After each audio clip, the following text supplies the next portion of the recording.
Paul, very good to see you. Nice to see you. You are a West London boy like myself. I am, yeah, that's true. And I have noticed that you are very tall. I'm almost ridiculously tall. We don't really do walk-ins in this show anymore, but I would say 6'4". You're pretty much there, little shy of 6'4". Well, I used to lie because I thought that 6'3" was the cut-off where it then went weird. You went into kind of basketball territory. So I used to lie and say I'm 6'3", and I'm not. I'm closer to 6'4". Please, will you count us down when the battery's in? 5, 4, 3, 2, 1. Yeah. Here we go. 5, 4, 3, 2, 1.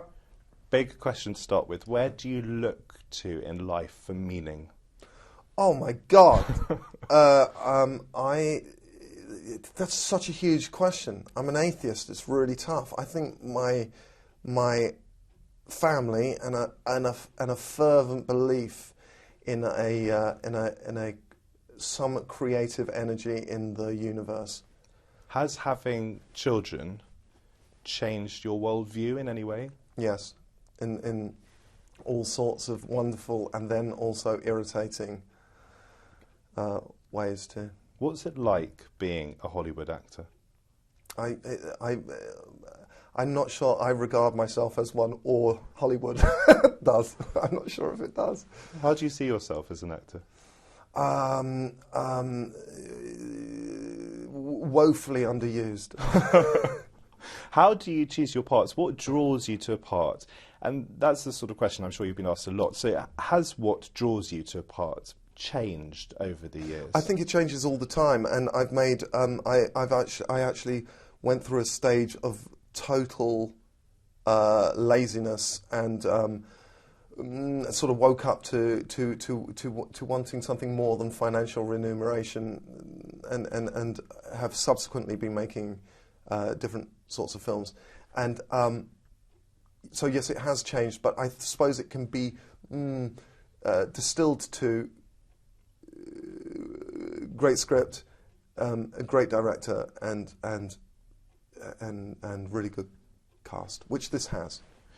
You talk about this. This is Blood, Yeah. which is going to come out. It's very dark. Yes. It deals with guilt in a Yes. pretty intense way. Yeah. Not for a second suggesting you've got anything to feel guilty about, but did it make you, the person, think about how we, human beings, deal with guilt in our lives?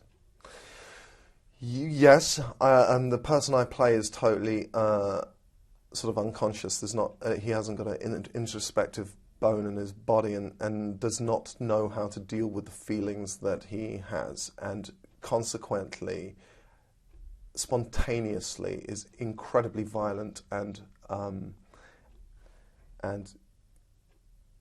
does a heinous thing from which there is no going back from, and he sort of ties this knot that he can't undo, and in trying to, he himself unravels.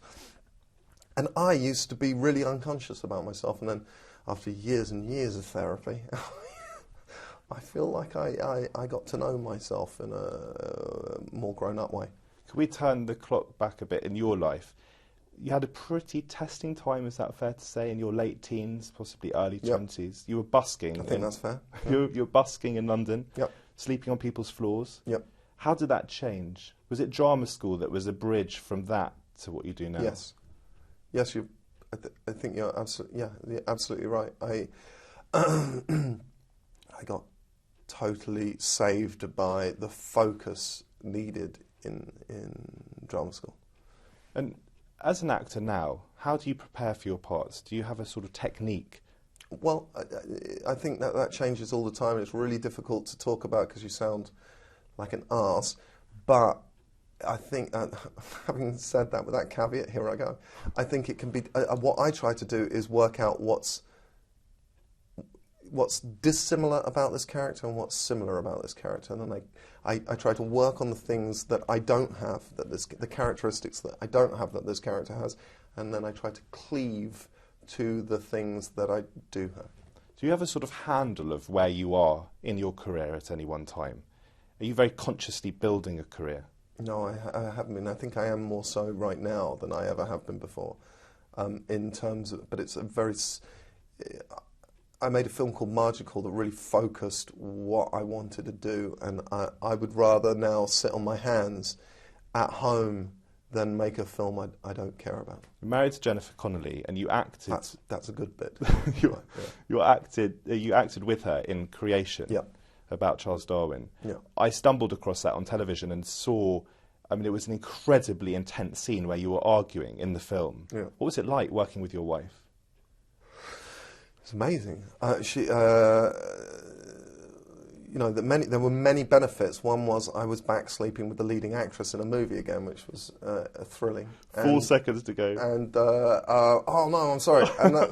But she's a. You can keep going. She's an extraordinary. I think she's an extraordinary actress, and so it's always delightful to work with talented people. A total bonus question because we ran out of time.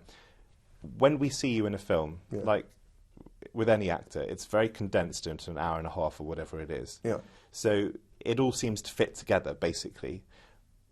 But for you as an actor, it must be very bitty. You're putting parts together. You may be filming in reverse sometimes. Absolutely, and often you're sort of you get used to that because it's always like that.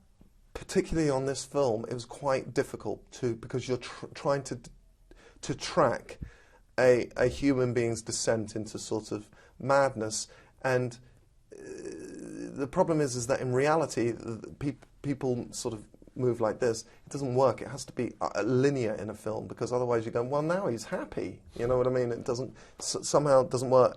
But it was a really that was a difficult thing to track and keep a hold of. Going back into it, 1 week and then shoot other scenes from earlier in the film and then go back another week. It was, for some reason, very difficult in this film. Paul Bettany, thank you very much. Thank you. So nice talking to you. Thank you very much.